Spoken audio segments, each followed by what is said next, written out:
Dr. Michelle Flowers and Dr. Jennifer Love.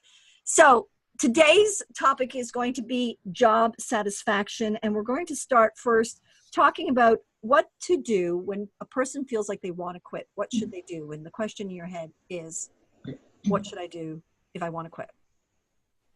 You know, this is funny because I've spoken with so many patients about this week, but the three of us have had these conversations also. So we talk to our patients about it all the time and just as advice, but it's funny that even those of us who love our career paths that we've chosen get to places of dissatisfaction in there and have these moments that kind of culminate in this desire to just throw our hands up and yell at the top of our lungs, I quit, F everyone, F you all, and leave me alone, and I'm out of here. And, you know, even it happens to all of us at times. So it's funny that even the three of us have had this conversation this week. And Michelle, your thoughts on what advice would you have if somebody comes into your office and says, I want to quit my job, what should I do? Well, whenever anybody comes into my office and says, I want to quit anything, one of the first things I do is say, okay, physical health, mental health, spiritual health, social health, financial health, where are you at? Yeah. If it was a grading scale from A+ to F-, let's see where you're at. Because if you're not an A or a B in all of those categories, then I want to know what's going on there. And if it's creating a stress response that is making you want to get out, and you're missing the real issue, because if you just leave, you're going to take that issue with you. But what if you're in you feel like you're in a toxic work environment where people are not nice? Like maybe you enjoy your work, but you don't enjoy the people or the way people treat you, people that treat you with disrespect. So what's your advice then? So again, my advice is what's the story that you're telling yourself about who these people are and who you are in this story. And you know me, and my patients will tell you this. I'm going to say to you, what's your responsibility in this situation? What do you have control over? What are you bringing to this? So it might be that there are toxic people. And then my question is, have you found yourself in this? When was the last time you felt like this? Well, I felt like this in my last job. Well, and how about the time before that? I definitely felt like that in high school. And when did you feel like this before that? Oh, I felt like this in my home with my dad. Okay, so here's what we're dealing with. Let's start there and then see why this is just repeating this story over and over again. But what about, Jenna, if the case is not repeating? Because like in my case, you know, I've always loved my jobs, enjoyed la-di-da, everything was great. And then this past job, it's been 8 years and I've hated it since day one. And I've always said, I'm going to quit next month. I'm going to quit. And so it is really, you know, a feeling of, you know, not of being micromanaged and of not being respected as an adult and treated like a 4-year-old, even though I'm a journalist. Well, the first thing I always ask is my favorite question. You've heard me say this before. It's just why. I'm super curious. So when you call and say, I want to quit my job, I just say, well, why? What's going on? I said the same thing to my mom last night. I came home from work and I'd had sent off this email to my medical director who's just been giving me sass and being very dismissive of my feelings. And I said to my mom, I just want to leave my job. And, you know, and I said, my bucket is full. I said, nothing really that horrible happened that I can't handle. But once your bucket's full, one drop is going to spill over the edges. And so the question is it really the job? Is it the drop that came in the bucket that we need to be focusing on? Or is it just the bucket, and how do we empty the bucket so you have a greater capacity to deal with, you know, feeling dismissed or having a coworker who has a negative attitude or something? So looking at first, what is the totality of the situation that we're dealing with? You know, what is the context? But to get at what you're asking, Marina, when, you know, what do you do when you have someone who is micromanaging you or belittling you? It goes back to what Michelle's saying. What is the power that you have in this situation? And we can never control other people, but what is in our power? What is in our control? And we've both learned as psychiatrists that you can actually change a dynamic with someone else by changing how you respond to them. And so, you know, if you want to leave, it's like, okay, well, should you leave? Like, what is the healthy decision for you? Because if you're being, you know, verbally abused or emotionally abused by your coworker, you know, probably it's not really worth the quality of life that you're sacrificing to be there. But if the payout of staying outweighs the pettiness, then, you know, at least temporarily, 6 months or 1 year, whatever, to reach a certain goal, then what can you do to deal with the pettiness?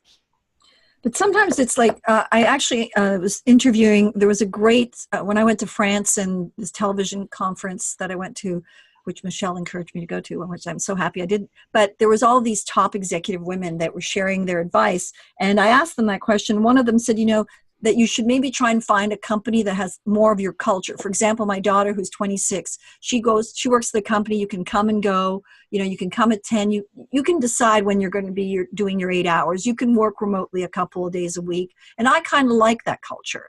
And in fact, in my job for 2 years, I could come and go as I wanted. Now it's like, you got to be in at 8:30. You got to leave at 5:30. It's like, that's not the culture I like. So sometimes it's not the culture that you want. Michelle, your thoughts on that? Yeah, I have some. Okay.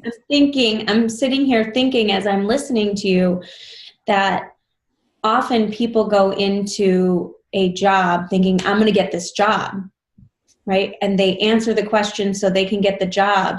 And it's more about the victory of getting the job, or yes, I got the job, rather than, is this a good fit? Is this a place where my talents are going to be appreciated and I'm going to elevate this company? Exactly. That's very true. Is this a good fit? And then to answer a question that was asked before, how does it make you feel? I know that I feel like I get up in the morning, I'm like, oh no, I have to go to the office. I have to do that long commute. And so it's more like that, you know, that gut feeling that you're not in the right place. I've always felt when you're in the right place, you kind of feel calm. And when you're in the wrong place, you're like agitated. Certainly, if you are waking up in the morning and dreading going to work, that's a big red flag, I would say. But there's a saying that says most of the people die with their music still in them. And sometimes you kind of just have to take a leap of faith and leave what makes you unhappy if you financially can afford to do so. That's right. And you know, if we're talking about your scenario and I was your psychiatrist, I would be asking you, you know, you took this job and early on you were telling yourself you were going to quit. So what happens after 8 years? What's going on in your own psyche? Mm-hmm. If for 8 years you've been telling yourself, I'm going to leave, I'm going to leave, I'm going to leave, you stop believing yourself. Well, the thing is, what happened is that after a few years, 4 years, I got management change and I was able to come and go as I pleased. And for those 2 years, I was happy. For those 2 years, I was happy. Then a new manager came in last January. And so now it's a year and I've really hated it. I mean, it's the peak of hate and despise. And so, and I've been struggling. I fight with myself because I know I could quit, but then I thought, you know, at this point, I'm not going to find another job, not as a journalist, but I could certainly do other things. I can, lots of other things. So you just think, is it worth it for the money you earn? Because I don't need the money. I'm lucky that, you know, I don't spend a lot of money. I don't have a lot of debt. So you just have to say at a certain point, you know, I'm just going to leave and find something else. I think we need to step back from focusing on the job as the issue and ask the broader question is what is the quality of life I want to have on a daily basis? And is this job fulfilling kind of my overall life goals for me? Because you can work or not work. I mean, none of that matters if you're miserable. And you can have your dream job and be miserable, or you can be unemployed and be miserable, or you can be happy either way. And so that's, I think, the first question is, you know, what are my life goals? What is it I want for my life? And then does this fit in? Does this job fit into that? Hi, Phil. Hey. We're talking about job satisfaction. So Philip will give you his input on how I've driven him crazy for the past 8 years hating my job. No, I'm not going to. I just want to say hi. I'll be down later for my lesson. Yeah. Our talk the other day.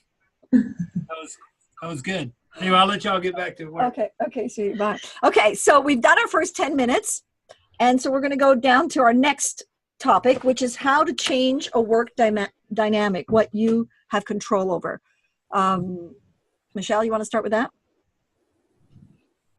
My favorite mentor for this is Brene Brown, and she recently came out with a book called Dare to Lead. And she has one of the most popular TED Talks of all time, and she talks about vulnerability. And I think that most of us are not raised to have difficult conversations. And so we fall into whatever our habit is, whether that's pleasing or demanding or over controlling. You know, everybody has kind of a different style and way that they deal with the world. And if we want to grow beyond that as a society, I think we have to really learn how to be vulnerable and be honest with ourselves and with each other. And what are your thoughts, Jenna? You know, I'm thinking about to a time when I was in my residency, and, you know, residents are generally kind of a disgruntled group of physicians. You know, you're working 100 plus hours a week. I mean, the federal government had to pass a law limiting our work hours to 80 hours a week.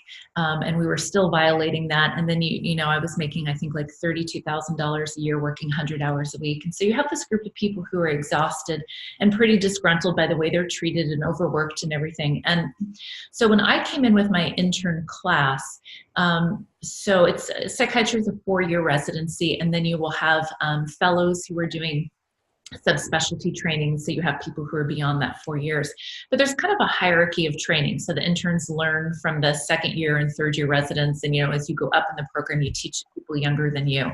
And interns are also responsible for teaching the med students. And so there's kind of like this hierarchy that's placed into that. And I came into this program where the 2nd years and the 3rd year people had been like quarreling with each other. Well, I mean, that's a polite way of saying it. It was outright war. And there's a lot of misery in there trying to just pull us in and suck us into it immediately and get us to take sides because they wanted to have these votes and change these policies.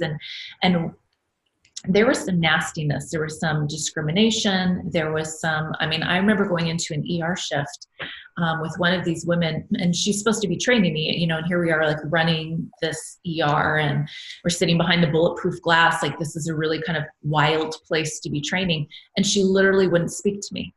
She just refused to look at me and refused to speak to me. And I'm thinking, you're supposed to be training me. I mean, it was just really a malignant, what we say in medicine, a malignant environment.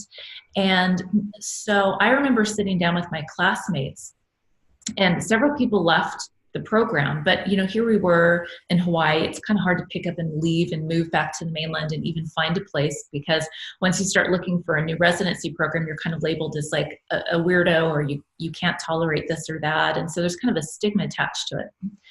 So I remember sitting down with them just saying, okay, we have to do something to change this. So we kind of had to band together and create amongst our class, like kind of a safe place where we were just supportive of one another. And then we were very mindful the next year when we became the 2nd year class to bring in the interns and say, look, there's a lot of drama, and the people who are ahead of us, stick with us, we got you covered. If someone's mistreating you or whatever, just come to us, we'll answer your questions, we'll kind of help you out. And what happened when we became the 3rd year residents, the 2nd year residents did that to the interns, and we did.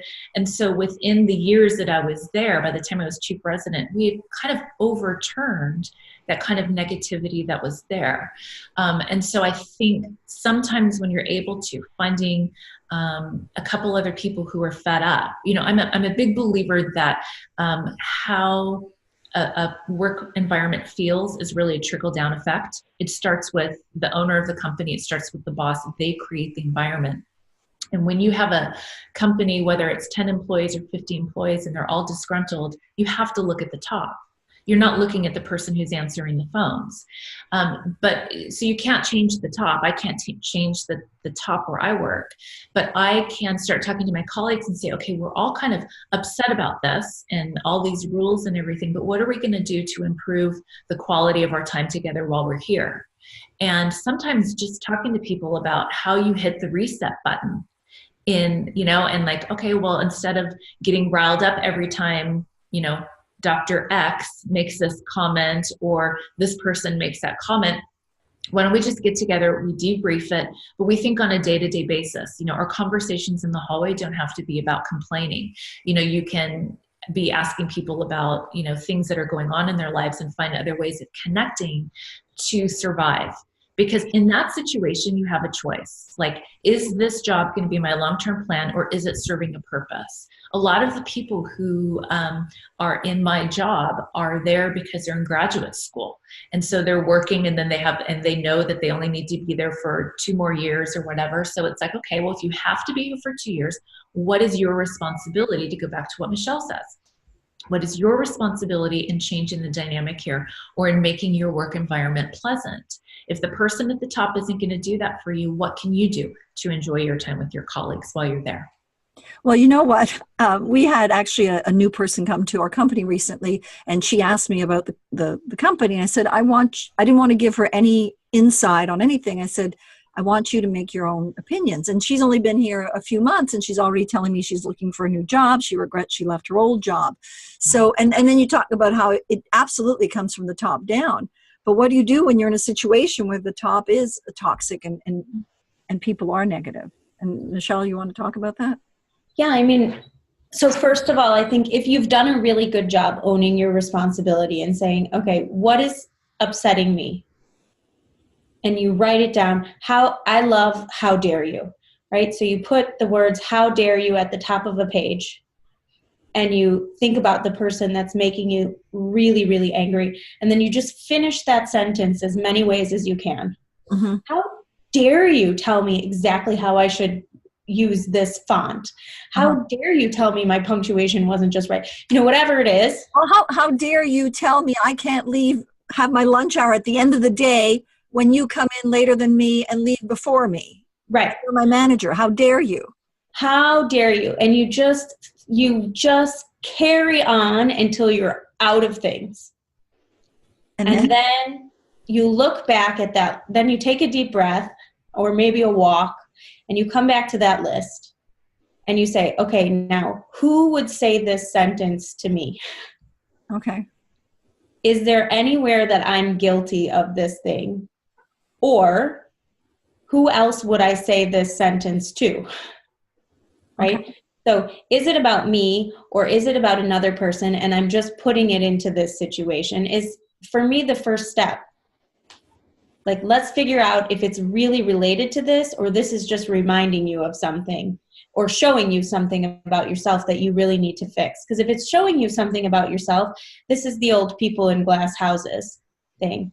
Or how can you call out your neighbor for the splinter in his eye when you have a plank sticking out of your own, right? And that's extremely empowering. But what about, Jenna, in situations that you've been familiar with where you feel that people are not being respectful and you feel like you want to quit? Well, you know, I have to think about the goals. You know, there was one job that I really wanted to get out of. Like, it was bad. And I had signed a 2-year contract with a signing bonus. And I'd used that signing bonus to move to that area to take this job. And the rule was, if I left before the end of 2 years, I had to return the entire signing bonus. So not like the percentage that was left, it was the whole thing. So I was trapped for 2 years. And I went back and forth. You know, I'm a psychiatrist, and I was struggling with this. You know, I'm walking down the hallway, and you've got these therapists who apparently were warring with each other and yelling the F word at each other. And I'm like, this is just the worst. And, you know, it's the decision I made was, you know, there was a couple things going on. One was I decided that wasn't going to fit with my life vision. That as much as I liked this job on paper, as much as I loved it when I interviewed, and it was the best decision I could have made, that it wasn't going to be compatible with my long-term happiness. So I started planning. And for me, if I had just quit, I then would have had to think about my finances. I have my med school loans to pay back. I have, you know, all this. I'd have to pay back the signing bonus, and I'll have all this debt. And, you know, so for me, it took peace of mind just having a plan in place. I spent about 9 months in this transition, which is a really long time, but it was almost half of the whole contract. And I was working full days. And then after work, I'd hop in my car and I'd drive several hours to the area where I ended up moving, where I am now. And I would set up these meetings and have these dinner meetings, and I'm driving back and it's, 10, 11 o'clock at night. And I did that a couple nights a week, and I'd come up on weekends and I started having these meetings. But it was really kind of helping me, knowing that I was working toward a solution for myself. And then when I finally was able to quit, I was doing it on my own terms. I was doing it with my life goals in mind, my financial security in mind. I didn't want to create more problems. I didn't want to shift the problems from my work environment to my personal life.